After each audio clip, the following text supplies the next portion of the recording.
একটা বল, মাত্র 90 মিনিটের খেলা। এই খেলাই কখনো যুদ্ধ থামিয়েছে, আবার কখনো পুরো জাতিকে কাঁদিয়েছে। কখনো এটি ডিক্টেটরশিপের প্রপাগান্ডার টুলস হয়েছে, আবার কখনো অপ্রেস মানুষের আশা। কিভাবে একটি ফুটবল টুর্নামেন্ট পুরো মানব সভ্যতার সবচেয়ে বড় স্পোর্টিং ইভেন্ট হয়ে উঠল।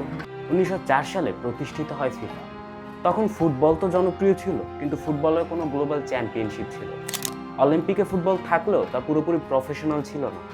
আর ঠিক সেই সময় আসেন একজন ভিশনারি মানুষ, জুলস র্যামিট। তিনি বিশ্বাস করতেন ফুটবল শুধু একটা খেলা না, এটা পুরো পৃথিবীকে কানেক্ট করতে পারে।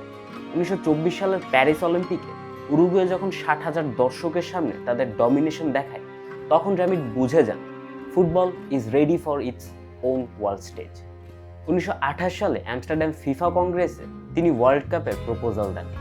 অনেকেই তার এই প্রপোজালের বিরোধিতাও করেছিল, কারণ সেই সময়টা ইউরোপ থেকে সাউথ আমেরিকায় যাওয়াটা ছিল অনেক বেশি কস্টলি এবং রিস্কি। কিন্তু উরুগুয়ে তখন একটা বোল্ড অফার দেয়, তারা সকল দলের ট্রাভেল কস্ট বহন করবে।